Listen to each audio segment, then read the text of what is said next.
શાસ્ત્ર પાઠ બીજો કરી છઠ્ઠો અધ્યાય કલમ 4 થી 10।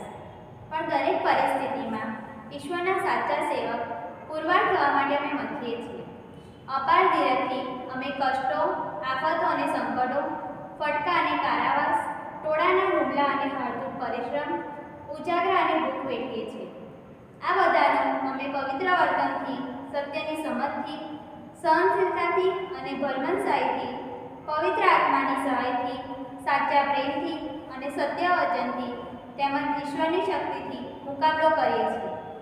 અમારા જમણા અને ડાબા હાથમાં ધર્મરૂપી શસ્ત્રાસ્ત્રો છે। માન અને અપમાન, સ્તુતિ અને નિંદા અમે સરખા ગણીએ છીએ। ઠગારા ગણાવા છતાં અમે સાચું બોલીએ છીએ। અજાણ્યા ગણાવા છતાં અમે જાણીતા છીએ। મર્યા જેવા ગણાવા છતાં જુઓ અમે જીવીએ છીએ। માર પડવા છતાં અમે મરતા નથી। શોકમાં પણ અમે સદા આનંદ માણીએ છીએ। જાતે નિર્ધન હોવા છતાં ઘણાને ધનવાન બનાવીએ છીએ।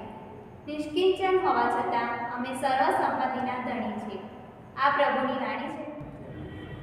આજના શુભ સંદેશમાં આપણે જોયું કે ઈસુ ખ્રિસ્ત તેમના શિષ્યોને ચેતવણી આપે છે। ચેતવણી કઈ પ્રકારની? તો ઈસુ ખ્રિસ્તને પણ પહેલા કદાચ ખબર હતી કે મારું મૃત્યુ નજીક આવી રહ્યું છે। તેમને ખબર હતી કે તે કેવી રીતે કેદ થશે, કેવી રીતે લોકો આગળ આવશે અને કેવી રીતે તેમનું મૃત્યુ થશે। તેમને પહેલા લાગી ગયું કે મારા થકી મારા આગળ જે બની રહ્યા છે મારા શિષ્યો, તેમને પણ આવું કદાચ કરવામાં આવશે, તો તેમને પહેલા ચેતવણી આપવામાં આવે છે ઈસુ ખ્રિસ્ત દ્વારા।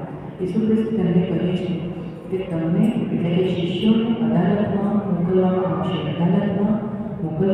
અને ત્યારબાદ તેમને સભાગૃહોમાં ચાબકા મારવામાં આવશે, એટલે કે પબ્લિકલી ઇન્સલ્ટ કરવામાં આવશે અને આખરે તેમને ઈસુ પરની જે શ્રદ્ધા છે તે ડગમગે છે કે નથી ડગમગતી તે જાણ કરવામાં આવશે અને તે શોધવામાં આવશે।